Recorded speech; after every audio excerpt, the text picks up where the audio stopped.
there. Hi, welcome back to Curious Collection. I'm Will. I'm Cinnamon. And today we're going to talk about best offers. Yesterday we had talked about free shipping and some stuff like that. And we got a lot of feedback from you guys because, yesterday we had talked about the fact that customers don't understand shipping. They don't understand retail rates. They don't understand discount rates. They don't understand the difference between ground and priority. They don't understand anything. They literally and they don't understand that there's selling fees, and they don't understand, they don't. Right. They don't. Right. So, of course, we got a lot of comments, and we always try to address some of those comments, whether it's in the comment section or in our videos. So please keep that in mind. If you leave us a comment, we may talk about it, and if we have the information in front of us, we're going to mention your name as well. So the fact that you've posted this online, I'm assuming means it's safe to talk about it. So Charles McBride says, I think you need to raise your prices 20%, then do best offer. I've been selling on eBay for 15 years. Also, you should charge for shipping. Just my opinion. Love the show. So we appreciate you watching. I appreciate you commenting. We're not trying to denigrate anyone, but no, and everybody has their own way. So just because we may do something a little different doesn't mean it's necessarily going to work for your business. As far as the shipping thing goes, we talk about it all the time. That's a thought that goes into our buying. We purchase items that are small, that fit in little tiny padded mailers or envelopes. And so we can work in the price of our shipping. It's literally $4. So that's as far as the free shipping thing goes, right. That's why it works for us. 90+% of our business model is built around 4 ounce or less items. So that's something that we've gone into. We have a very limited space. We showed you guys our cabinets behind us. We can hold, close to 10,000 items just in those cabinets. We've got 3 other file cabinets, and those file cabinets I can easily accommodate 10 to 20,000 items in ephemera. Right. So that's our business model. We are operating our business out of a couple hundred square feet. So, and that may change in the upcoming weeks. We'll see. We'll talk more about that if it does. So I want to kind of address what Charles is saying with, to begin with, increase our price by 20%. Now, I'm assuming increasing the prices by 20% is so that we have the ability to make or take offers, because that's the next statement is and do offers. So my concern is that by increasing our prices, we're going to lose position in the search results. Now it's a best match search is what I'm talking about, but the algorithm's still going to arrange them in a way that they think that they're going to get the best chance of selling the product, right? eBay's never going to put the most expensive item on the top if they get an if option. All else is equal, right? If all the keywords match, why would they put the most expensive one up front? I don't think that that's the direction that they're really looking for. So if you're 20% higher, you theoretically should be 20% further down the page. Right. The other part is that doing best offers. So I want to talk about best offers today and really go into that. The other part that Charles mentions is that, take away the free shipping. So our shipping is included in the price. So by increasing our prices 20%, we're already charging for shipping.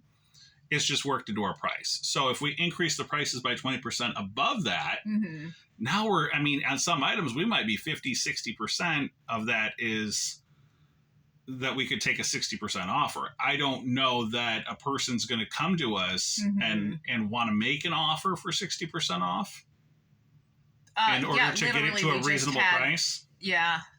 To get to a reasonable price. I don't know. So the concerns that I have with best offer, and we've talked about this before on our channel, is that I had best offer on the channel or on our stores for years. And I was really afraid to take best offer away. I was under the impression that best offer was driving sales. Yeah, the only sales we had were best offer sales when we had best offers turned on. It was I felt like it was like a bombardment of low ball offers. Right. And we literally never sold anything at full price.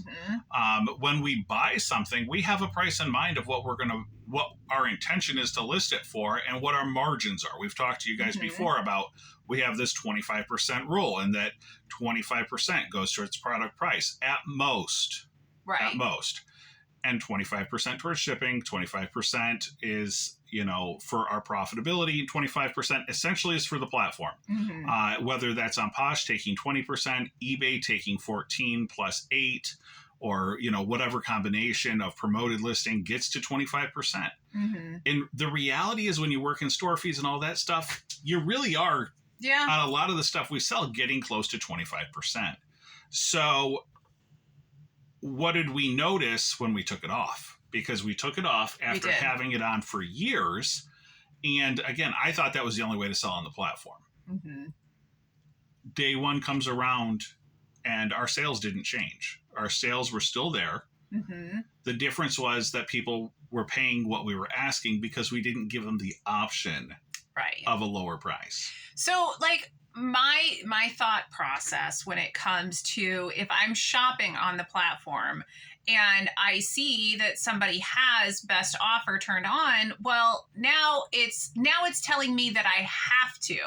Like, I have to put in a best offer. I can't pay full price because they're telling me it's not worth full price. They're telling me they will take less. So why would I pay more? Right. If you pay full price and they're offering best offer, I'm not trying to hurt your feelings, but you're a sucker.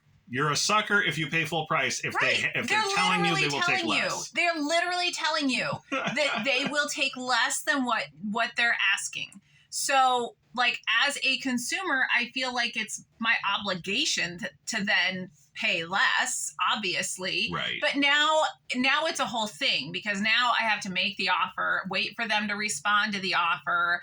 If I'm like literally shopping and I'm just looking to buy something right now, then now I'm like putting that on pause because I have to wait for them to respond to me. So let's talk about that, because we had talked about a product that you were looking to buy. The shipping on the product was $11. The product itself was $15. And so you can do basic math, and you figured, okay, well, I'm looking at $26 sale or purchase, right? So you offered them $5 less on the total transaction, right? So instead of 26, it was 25. That's a 30% discount on the product, with full shipping price. Yeah. And you waited 24 hours or 48 hours, whatever it takes them to get back to you. Right. And they didn't respond. Okay. So your hair gel that you wanted to order 2 days ago still hasn't been ordered. Nope. Because they never got back to you about it. So now we're back to the position. Okay. Now, do we try to make a deal with that person? I'm not going to try to make a deal with that person again because they didn't respond. Like, they could have countered. They could have said no. They could have had some kind of response. And now my thought process is that if they're not going to respond to the offers, are they going to ship it out if I purchase it? Or, you know what I mean? And now I'm like, okay, you said you would accept a best offer, but maybe my offer was too low. Maybe 30% was too aggressive. Right. But again, then that's your job as an owner to counter it and say, well, no, that's a little much. Like, how about $12.50? Well, Can we meet in the middle? What if they would have just had the best price on the platform? Well, then I could have just bought it. Right. So the only reason you offered a best offer is because the price was inflated above the lowest price on the platform. Right. Like, just because I sort by lowest price, including shipping, and I just want the best price. That's it. That's all I want. I just want the best price. So when I have to sit there and play this mind game of, well, this could be the best price if I put an offer in, or, it's just a hassle. And I don't want to play games. I just want to make a purchase. I want to feel like I have a good value. I don't want to feel like I'm ripping people off. Like, that's not my goal. I just want to feel like it's the best value. When I go shopping on Amazon, I don't have to sit there and like do the mental math and be like, okay, well, hold on a second, because they're gonna overcharge me on shipping. So now, but they have best offer on, so I can maybe get the shipping overcharge taken care of on the best offer side. And yeah, like, no, I just sort by best price, and I just buy it, and it's all included, because I don't have to do the mental math of the shipping cost, because it's Amazon, so shipping's included. Like right. It's frustrating. And it really is, because, you know, I look at the different sales platforms, and there's a handful of platforms that sell secondhand goods. Of course, there's going to be a large range on some products because the condition may be different. Right. But when you're talking about two products that are both brand new in package, it really shouldn't vary that much. I mean, honestly, in my opinion, the only thing that should really be a variable is the shipping, because there is a sales rate. There is a price that is the correct price. When you go onto Amazon, there is the buy box, and whoever's got the box has the best price, and, you know, that's who you're buying from. So why is it that we have to play a psychological game with our customer and convince them that, oh, well, you're getting a good deal on this? You already know you're getting a good deal because the algorithm showed you the product that was the best deal. Or, you know, maybe the item that I have is a poor quality item, so maybe that's why it's the best price. I've often gone and searched looking for a product only to come back with the first 10 at the lowest price are all broken. Right. Well, that clearly isn't doing me any good. I don't want a broken product. I want the real thing that functions and does all of the things that I'm paying for. I'm not looking for parts. So, you know, I really believe just having the best price is really the best answer for the majority of consumers. Right. And in theory, like, that's kind of how I feel as well. But I just, the problem is it's so ingrained into the eBay system that I don't know that we would ever be able to get away from it, because I think that there's those old school people that are on eBay that are just like, well, how much can I rip them off? You know, I feel like that's generally, like, same thing at the flea market. You've got people that are going by at the flea market, and they'll be like, hey, will you take $1 for it? And then half the time with these darn offers, we're like, okay, fine. Yes. You know what? I will take a 65% offer just because I'm desperate today. And then what happens? Crickets. They don't pay. Yeah. So Charles McBride made this suggestion yesterday, and I said, you know what? We'll go halfway, and we'll try to do some best offers and see what happens. Now, we do send offers. That's totally different part of functionality of the platform. We have always sent offers. When eBay says, hey, you got 10 offers you can send, we send 10%. That's our standard across the board. And we have that worked in. Again, we worked that into the price points. So we went through and we changed 2,000 of our 12,000 items to include best offer. As of yesterday, so it's been up for about 15 hours. We've had one offer. It was 65% off. We left the free shipping on. I can't do that. I just can't do that. Right. I can't do 65% off free shipping. So I countered at 50% off. Now I'm totally, 50%, we're talking about $40 on the product. That including free shipping. Including free shipping. And I'm losing my butt. The person, now they're ghosting me. Because the only way they were interested in that product. If it was 65% off. Right. Well, completely unreasonable. Now, I understand this is a business. We're all here to make money. I'm not making money is what I'm telling you. Right. Because of that 25% rule. I'm not making money now. So obviously I can't take that.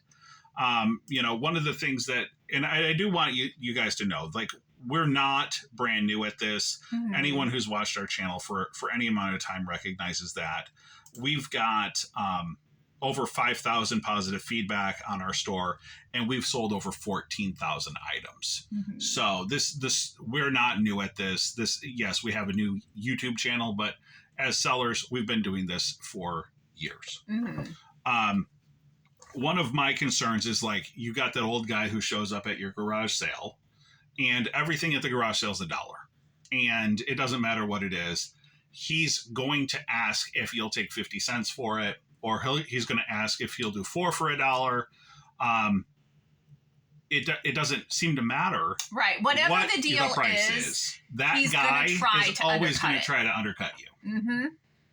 Yeah. And so, like, that's one of those challenges. Like, how do you make that guy happy? Well, the answer is you can't. Mm-hmm. He is the guy who's going to then come back and criticize that item that you sold him for $1 was poor quality, or we had all of our negative feedback has mm-hmm. always come from items that were less than $20. Yeah. Yeah. I mean, we don't get almost negative feedback like I would gamble on it. I would bet on black with that one, because it's a guarantee. If they buy the item and it's under $10, you're going to get the negative feedback from that customer faster than you will the person that bought the $100, $200, or $1,000 item. Mm-hmm. So they're going to complain more. You're going to have more negative feedback from that person. In general, I don't want complaints, right? Yeah. Like, I don't think any of us do, but why am I in a position now? The one negative feedback we got, the person had bought a plush. It was less than $10 free shipping. And then they left us negative feedback because what a ripoff! It was a ripoff at less than $10. But it was a licensed right. It was right. Yeah. Right. With new tags, licensed mm-hmm. product, less than $10 free shipping. That's my concern, is that's who you're inviting into your store. Yeah. As you're inviting in the, Scrooge who, is going to squeeze every penny mm-hmm. to death. They're expecting $1 million item for $10. Right. And when they don't rip you off enough, then they're going to give you negative feedback. Right. Right. Because that was actually the person's reply is, well, this thing's a ripoff. You should give me half my money back. Right. Well, what? You're keeping the item. Like, you can send it back. We have free returns. Totally different subject, yeah. Getting into negative feedback. But, that's my experience with having best offers, is that you do invite all of these other issues. Mm-hmm. And part of it is that it starts taking up time. That's what I was going to say. Mind space. Yes. My thing is, like, when we're going through the rest of our lives, when we have those offers turned on, it's like this constant ding, right, during the day. And you're like, now what? Now, is it going to be some lowball offer? Like, mm-hmm. every time you hear the ding, instead of it being like exciting because, like, maybe we've got a sale going on or something. Right. It's the same tone as your messages, though. So yeah, I know. Is it a question, a concern, a complaint? Who knows? Your mm-hmm. heart sinks every time you hear it, because it's like getting called down to the principal's office. Yeah. That's what that feels like in my gut. Like, oh God, the boss just called you in. Did you screw up somehow? Yeah. Crap. Yeah. Yeah. I don't like it. I don't like it at all. Right. So again, now you've got all of this time that you're going to be putting back into the platform. We already are sitting in our office listing for hours a day. Obviously, if I have something that comes through while I'm sitting here in the office, I'm going to mm-hmm. just stop what I'm doing. I'm going to answer that. But, even that becomes a hassle, because if I'm in the role of when I'm listing, getting sidetracked onto a different project, it honestly so sidetracks me. It's so hard to get back to that. It literally sidetracks me. Okay, well, now I got to refill my coffee because I had to stop and answer a message, mm-hmm. and I might as well check the mail while I'm doing it, and 6 other things before I can get back to just listing. Right. And right. That may just be me. Do not break the hyper focus. Right. Not a good idea. No. We talk about, we do 40 to 50 listings a day. Mm-hmm. That's you know what I mean? For our business, that's a requirement, because we do need that volume of listings just to offset the volume of sales. Right. When things are going properly. Mm-hmm. So. And that was another thing, is that we, our sales, when we switched to off of best offers, our dollar amounts went up. Yes. Our item sales volume did not drop. Our average sale price increased because, again, now we're not taking lowball offers and we're not tempted to. That right there, I think, is huge. Like when you're having a bad day, and I mean, let's be honest, right now everybody's having a bad day on eBay. Like, I mean, that's just the way it is because the economy just blows so hard. When you're having a bad sales day and you're like desperate for something, you are more apt to take a super low ball offer, and now you don't even have that item in your store anymore to bring the high dollar, you know? So I feel like it's a double-edged sword. Yeah, there's one other aspect of this that I want to talk about, and that, you know, for some sellers, it's not something that's really an issue. If you buy mixed salvage pallets from Amazon and you're reselling those products onto eBay, you're probably not getting the same type of products every day. You're probably getting a random assortment of you know, returns or discontinued products that that are constantly changing, constantly moving.